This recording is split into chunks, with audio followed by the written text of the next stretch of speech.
May 7, 1942. The Solomon Islands. 7,000 feet above a turquoise ocean that stretches endlessly toward the horizon. Lieutenant Commander John Smith Thach sits in the cramped cockpit of his Grumman F4F Wildcat, scanning the sky through scratched plexiglass. The engine drone is constant, mechanical, reassuring. His leather gloves grip the control stick with the kind of casual confidence that comes from 1,000 hours in the air. But today, confidence will not be enough, because somewhere in that perfect Pacific sky, death is approaching at 300 miles per hour. The Mitsubishi A6M0, the Japanese Navy's crown jewel, a fighter that has terrorized Allied pilots from Pearl Harbor to the Philippines. Lighter, faster, more maneuverable. By every measurable standard, it is superior to the stubby American fighter that Thach commands. The Wildcat, by contrast, had become something of a joke among the more cynical aviators. Too slow, too heavy, too underpowered. Its Pratt & Whitney R1830 engine produced just 1,200 horsepower. The Zero's Nakajima Sakai engine might produce less raw power, but the Japanese fighter weighed nearly 2,000 pounds less. Simple physics. The Zero could outturn, outclimb, and outrun the Wildcat in almost every scenario. Almost. But John Thach knew something that the Japanese pilots did not. Something that would transform perceived weakness into devastating strength. Something that would be proven in blood and fire over the next 4 minutes. To understand what happened in those 4 minutes, we must first understand the weapon that the Japanese had forged. The Mitsubishi A6M0 entered service in 1940. It was unlike anything the world had seen. Its designers, led by the brilliant Jiro Horikoshi, had been given an impossible task: create a carrier-based fighter with unprecedented range, speed, and maneuverability. The solution required radical compromises. No armor plating for the pilot, no self-sealing fuel tanks. Every ounce of unnecessary weight stripped away in pursuit of performance. The result was almost supernatural. A Zero could climb to 19,000 feet in just over 7 minutes. Its turning radius was astonishingly tight. In a dogfight, a Zero pilot could loop inside any Allied fighter and position for a kill shot before his opponent completed the turn. It carried 2 20mm cannons and 2 7.7mm machine guns. Enough firepower to shred an enemy aircraft in seconds. By the spring of 1942, the Zero had achieved near-mythical status. American pilots returning from combat spoke of it with a mixture of respect and dread. Some reported that attempting to dogfight a Zero was suicidal. The Japanese pilots themselves were highly trained. Many had combat experience from China. They flew with aggressive confidence, seeking individual aerial combat, where their superior aircraft gave them every advantage. The psychological impact was immense. When a formation of Zeros appeared, Allied pilots often scattered. The very sight of that distinctive shape, with its rounded wingtips and sleek fuselage, could break up an attack before it began. And then there was the Wildcat. Grumman Aircraft had designed the F4F as a barrel-chested brawler, not a graceful dancer. It was built like a tank. Thick armor protected the pilot. Self-sealing fuel tanks could take punishment and keep flying. The airframe could absorb incredible damage. But all that protection came at a cost. The Wildcat was slow. Its rate of climb was pedestrian. In a turning fight, a Zero would fly circles around it. Literally, Navy pilots called it the martlet, the wimp, the wild catastrophe, dark humor masking genuine fear. Because when the shooting started, they would be flying an inferior aircraft against an enemy who owned the sky. Or so everyone believed. John Smith Thach was not an ordinary pilot. He was a thinker, an innovator. While other aviators focused on stick and rudder skills, Thach studied tactics. He read everything he could find about aerial combat. He analyzed after-action reports. He interviewed survivors. And, slowly, methodically, he began to see a pattern. The Zero's greatest strength was also a potential weakness. Japanese pilots fought as individuals. They relied on personal skill and aircraft performance to win one-on-one engagements. Their tactics emphasized the lone samurai, the ace who could defeat any opponent through superior ability. American pilots, by contrast, had something the Japanese did not fully appreciate. They had radios. Good radios. Reliable radios that allowed real-time communication between aircraft, and Thach realized that if pilots could talk to each other, they could work together, not as individuals, but as a team. The breakthrough came during training exercises over San Diego in early 1942. Thach was flying with his wingman, Edward O'Hare. They were practicing defensive maneuvers when Thach had an idea. What if, instead of each aircraft trying to outturn an attacker, they worked together? What if they created a crossfire that would be impossible to avoid? He grabbed a book of matches that evening and began moving them around on the table. 2 Wildcats, an attacking Zero. The geometry had to be perfect. Each pilot had to trust his wingman completely. They would fly parallel courses, separated by about 200 feet. When an enemy attacked one aircraft, that pilot would turn toward his wingman. The wingman would turn toward his partner. Their flight paths would weave together, crossing back and forth, and any enemy that followed one Wildcat through the turn would find itself flying directly into the guns of the other. Thach called it the beam defense position. History would remember it as the Thach Weave. On paper, it was elegant. In practice, it required absolute precision. The pilots had to maintain exact spacing. They had to turn at the exact moment. Too early, and the geometry collapsed. Too late, and the attacker would have a clear shot. Radio communication had to be instantaneous. Trust had to be absolute. Thach drilled his squadron relentlessly, hour after hour in the California Sunday, practicing the weave until it became instinctive, until 2 pilots could execute it without thinking, until the Wildcat, that stubby, supposedly inferior fighter, became something new. Not a lone warrior, but half of a lethal pair. June 4th, 1942. The Battle of Midway is about to begin. But before Midway becomes legend, another engagement will prove the value of Thach's innovation. Actually, we must rewind slightly to May 7th and 8th, the Battle of the Coral Sea. This was where Thach Weave first saw combat, but the engagement we need to focus on occurs during the larger Midway battle, specifically on June 4th. Fighter Squadron 3, call sign, Fighting 3.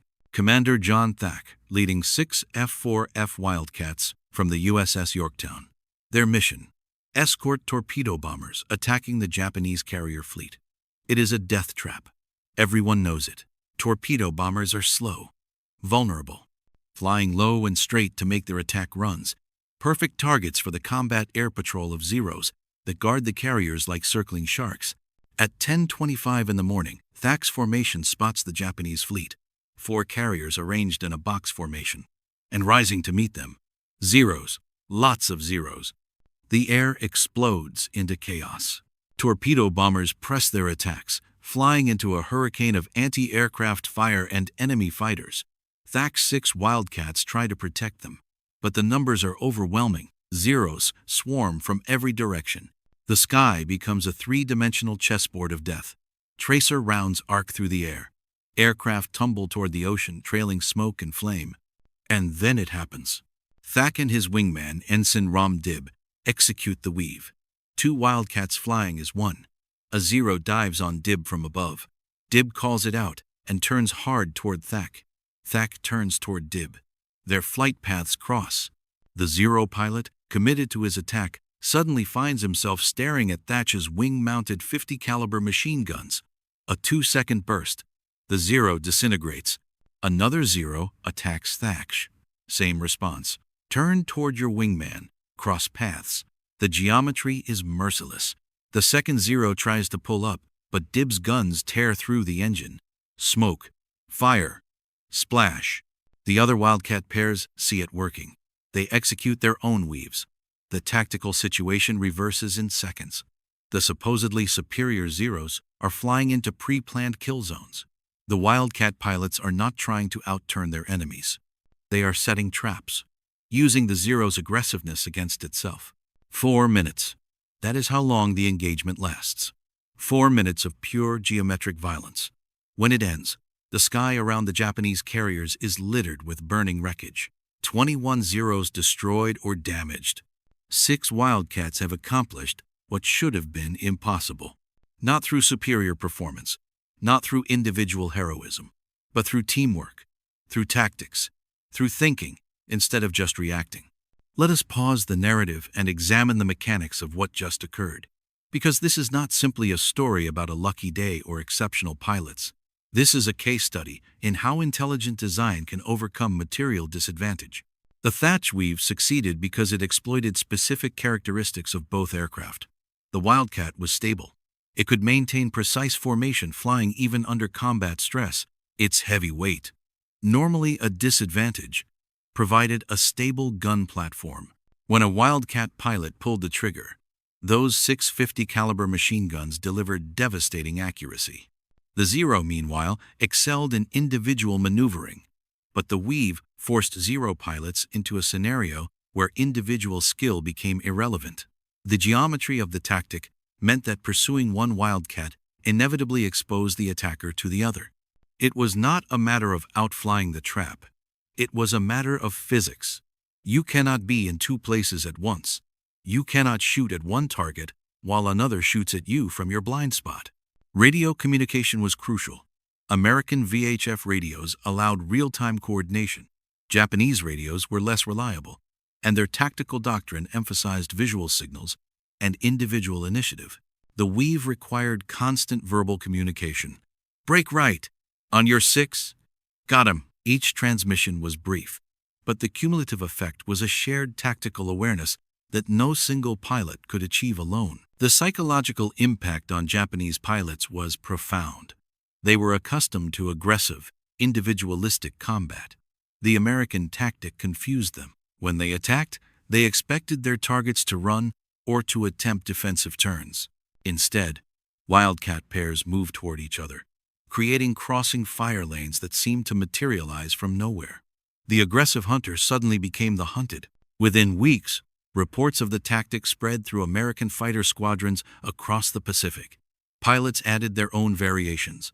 The basic Weave evolved into more complex maneuvers. Four-plane divisions created interlocking weaves. Entire squadrons began fighting as coordinated units rather than collections of individual warriors. The Japanese were slow to adapt. Their training emphasized personal skill and aircraft performance. Doctrine was rigid. Radio discipline was formal. By the time Japanese commanders recognized the threat posed by American tactical innovation, the balance of aerial combat had shifted. The Zero was still a superior aircraft in many ways, but superior aircraft flown individually could not defeat inferior aircraft flown as a team. But let us not lose sight of the individuals, because tactics are executed by people, by young men, most barely in their 20s, who climbed into aircraft every morning not knowing if they would return. John Thach survived the war. He rose to the rank of admiral. He continued to innovate, helping to develop carrier landing systems and tactical doctrines that would serve the Navy for decades. But he never forgot those 4 minutes over Midway. In later interviews, he spoke not about his own brilliance, but about the courage of his wingmen, the trust required to fly directly toward your partner, knowing that if either of you miscalculated, you would collide in midair. The split-second decisions made under unimaginable stress. Ram Dib, Thach's wingman that day, returned home to a hero's welcome, but he carried the weight of survival guilt. So many friends lost, so many empty seats in the ready room. He had lived not because he was better, but because he had been taught a tactic that worked, random chance amplified by training. The Zero pilots who died that day had names, families, dreams. Many were veterans of China, skilled aviators with hundreds of flight hours. They died not because they lacked courage or ability, but because their tactical doctrine failed them, because their commanders had not prepared them for an enemy who thought differently, who valued cooperation over individual glory. This is the terrible arithmetic of war. Innovation saves lives on one side by taking lives on the other. The Thach Weave was brilliant tactics. It was also lethal violence. Both things are true simultaneously.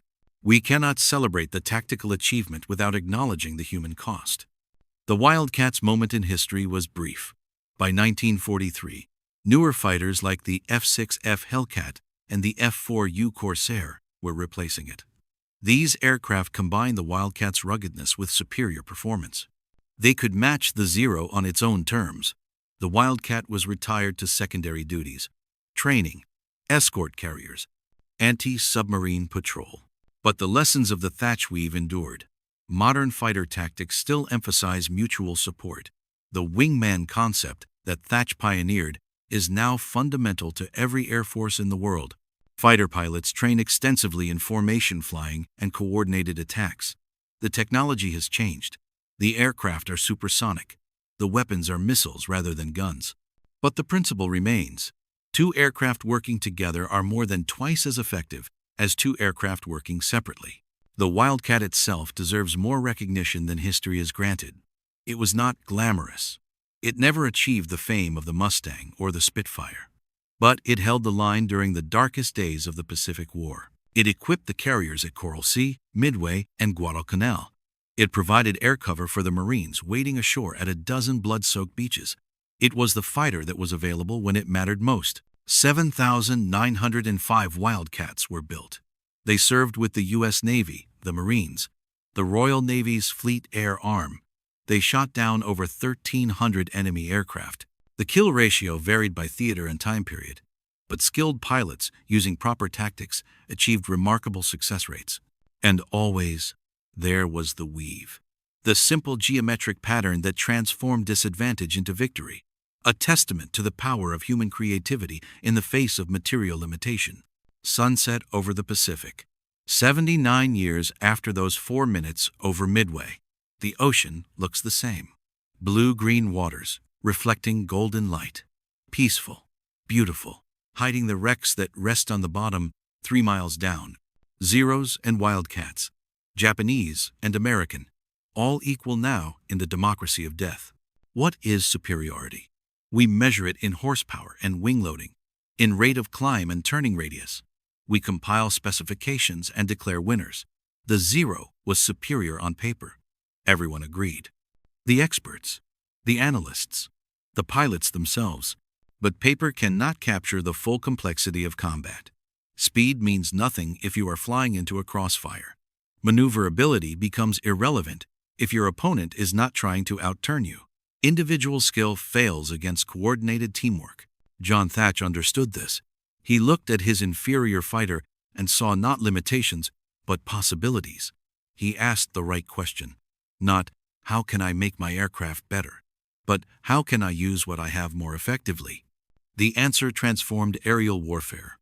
There is a broader lesson here. About innovation. About creativity under constraint. About the human capacity to overcome disadvantage through intelligence and cooperation. The Wildcat was not the best fighter of World War II, but in the hands of pilots who understood how to use it, it was good enough. And sometimes, good enough is all you need. 6 Wildcats, 21 Zeros, 4 minutes. The numbers are stark, but numbers alone cannot capture what happened in that Pacific sky. This was not simply about tactics or technology. This was about human beings refusing to accept defeat, about thinking instead of panicking, about trusting your wingman with your life. The mocking stopped that day. The Wildcat had proven itself, not as the best fighter, but as something more important, a weapon in the hands of people who refused to fight on their enemies' terms, who created their own terms, who turned weakness into strength through the simple expedient of working together. The Pacific War would rage for 3 more years. More sophisticated aircraft would take the Wildcat's place. But the pilots who fought in those early, desperate battles would never forget the stubby fighter that held the line. That gave them a fighting chance when the odds were impossible. They mocked the Wildcat until it won.